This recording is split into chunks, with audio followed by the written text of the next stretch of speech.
Business planning is not hard. Here's exactly how you do it for your business. One of the main reasons that businesses don't grow is because they don't plan. Yeah, who would have thought? It's pretty simple to plan for growth in a business, and I have my dog Jade here to help in the education that we're going to be going through today. And can you see her in the video? Okay. So I'm super excited about this concept because when I learned how to start planning out my business, everything changed. When I was a salesperson, before I started my company, everything was about last minute. Like, how can we sign someone up? How can we get a client from this? All immediate transactional behavior. And I remember when I started my business SMB team, I was in this apartment. I lived with a couple other guys and we were all entrepreneurs. And I remember they all started businesses similar to mine and they went immediately into, selling. And I took like 6 or 8 months and actually planned out the entire core values, business model, sales, marketing strategies. And while it certainly gave me a little bit of a slower start in the beginning, it ended up being one of the keys to, I think, the rapid growth that I've experienced over the last 3 years. So I'm going to break down the exact strategic planning, business planning process that I follow. So here's how it goes. At the beginning of a quarter, and yes, quarter is where you need to think. At the beginning of a quarter, it's vitally important that you break down your annual goals into 3-month chunks, right? And the reason that this is so important in a business is because when you break your annual goals into 3-month chunks, it gives you a finish line that you can see, right? And in the world of business, things change so much in a 90-day window that if you only have an annual plan or a 5-year goal or a 10-year goal, you are going to lose steam pretty quickly because the target is so far away, it's hard to be motivated by it. And it's especially hard to motivate others by a goal that's really, really far out. So this is where the process of reverse engineering comes in, where we have to actually reverse engineer a 1, 3, or 5-year goal down to a measurable 3-month goal, right? So the process works like this. It always starts, first step, with an audit, actually, okay? So when you're planning out your quarter, you actually always want to start with an audit. And an audit is where you look at your past 3, 6, or 9 months of data, right? So if you run a business, you'd want to look through 3 segments of your data. You'd want to look through your operations data, your marketing data, and your sales data, right? And the reason this is so important is because when you're doing financial planning, you want to make sure that you're setting goals that other people believe are possible on your team, right? So a good method to use here is to take your best 3 months from a 90-day window or even a 6 or 9 month window or a 12-month window, and take whatever window you choose, take a snippet from the past and choose the best 3 months you had with a certain subset of the business, right? Whether it's sales, marketing results, or operational efficiency, right? Take those best 3 months, add them together, divide by 3. That'll give you a high-end average, and then you can multiply that by 1.3. That would be adding 30% onto that top number, right? That is a good way to enter a quarter.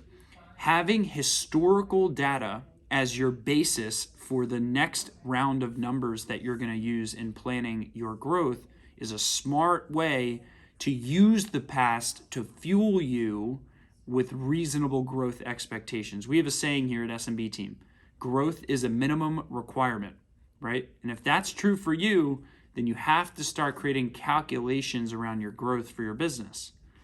So that's the first thing, is an audit. I want you to audit your goals, and especially the goals you didn't accomplish. But more importantly, audit your financials, audit your sales numbers, marketing numbers, operational efficiency numbers, so that you can come into the next phase of strategic or business planning. You can come to the next phase with data.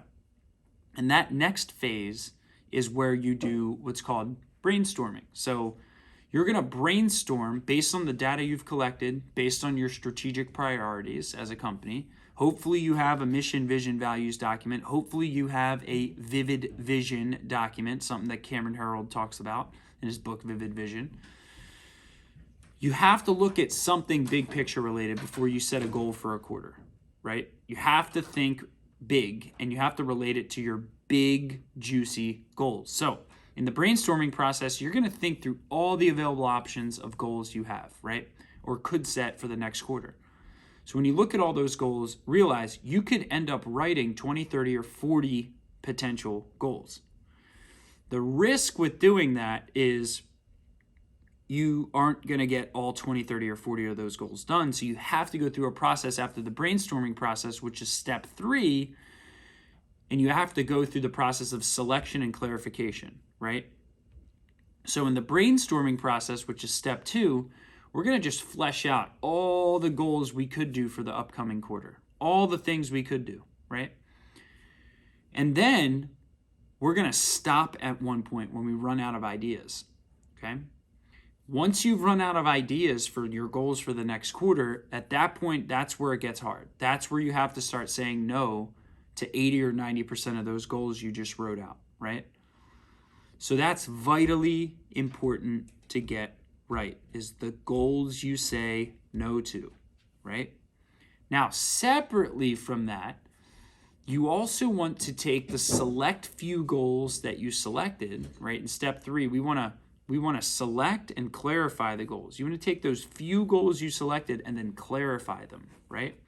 So a lot of people set goals around money, right? And I think that's smart because it's measurable and it's usually a sign of the value that you're providing to your clients or your market. However, a lot of times people don't specify their financial goals. So you may write $200,000 in $200,000 in revenue, right? But I have questions about that number. Is it $200,000 in collected revenue? Is it $200,000 in new contract-based revenue? Is it $200,000 in what revenue? Is there a net profit margin tied to that revenue? Let's specify these numbers that we're going to spend 90 days attacking. Let's make sure they're the perfect, right numbers for us, okay? Now, there's a big difference between a goal and a to-do list item, okay? A to-do list item, an example of this would be increase Google budget to $10,000 a month, right? That's a decision. That's not a quarterly goal, okay? A quarterly goal would be something really hard, something when you first write down the goal, you don't know how you're going to get it done. So an example of a quarterly goal would be something like create a system that produces 200 leads per month on autopilot. That's a hard goal. Or even better, create a system that can produce 600 leads per quarter, right? And then you'd want to specify the details behind that, okay? Which we'll go into in the next step. So in summary, we went through the first step, which is the audit process, where you audit your last quarter, 6, 9, or 12 months, and then you pick those best 3 months for whatever number you're looking, add 30% multiple to it.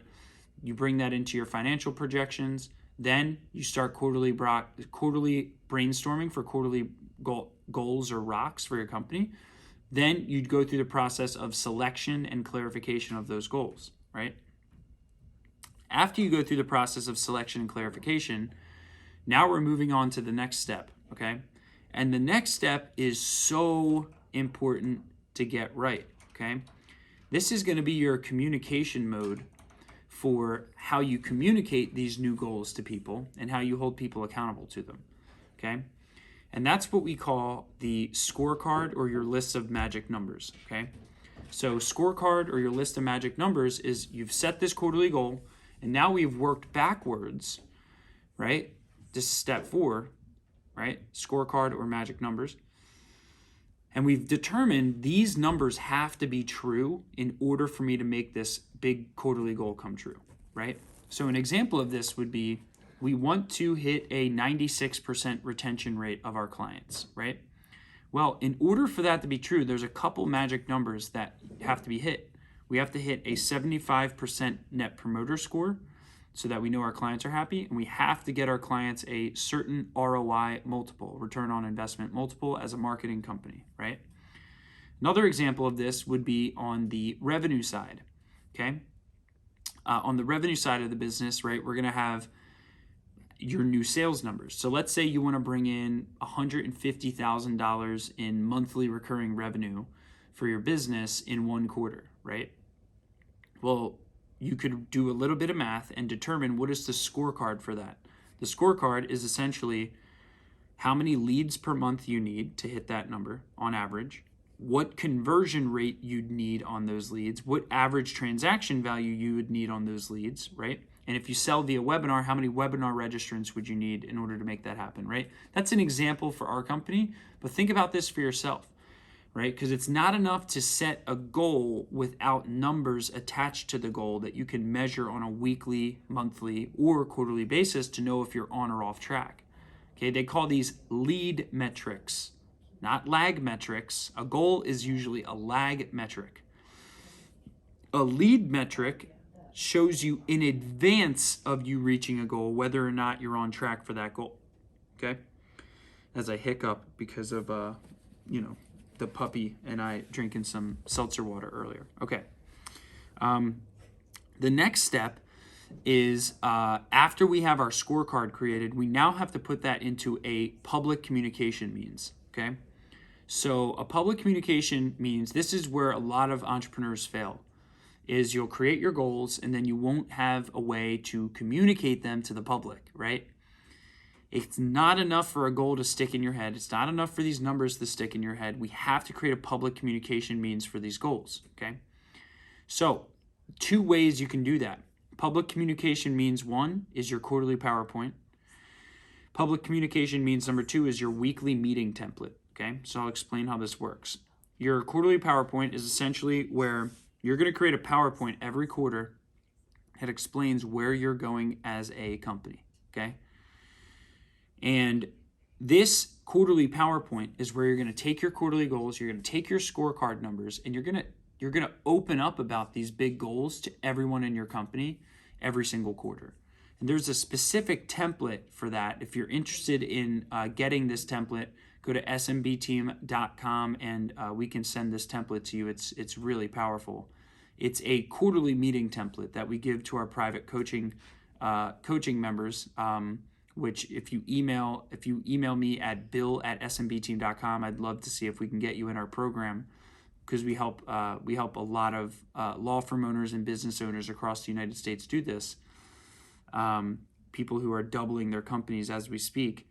And this is one of the most powerful things, is that quarterly review PowerPoint, because it's when you present the goals publicly, you're automatically held accountable to them and you automatically show your team that these goals are serious, right? The second way to do that is, we call it the Steve Jobs presentation.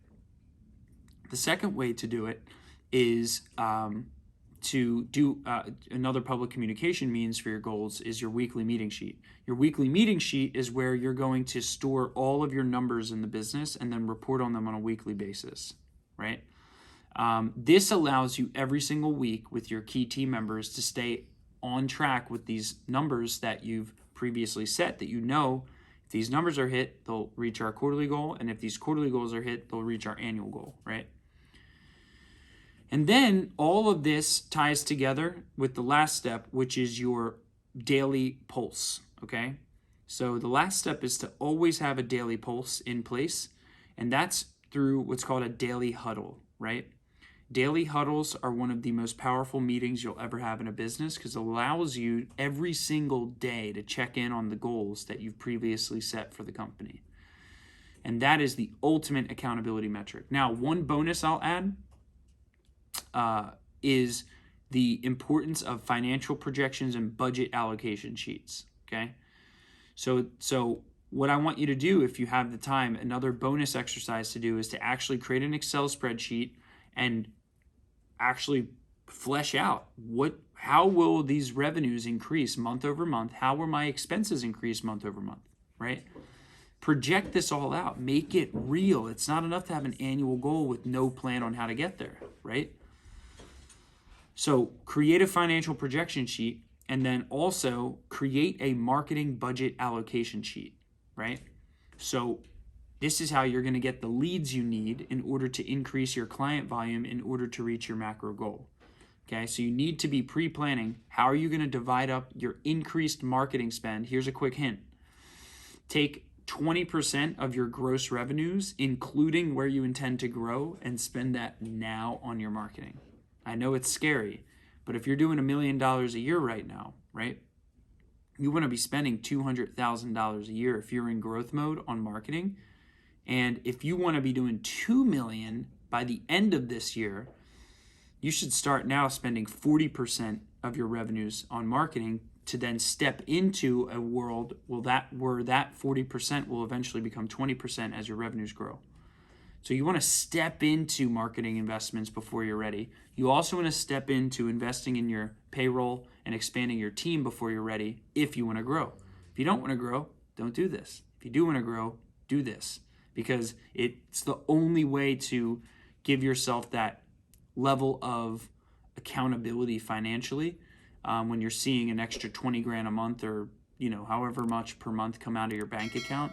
It kind of brings up the urgency scale a little bit. So that's how to plan your quarter. That's business planning 101 as we follow it here at SMB Team. I hope you find this helpful.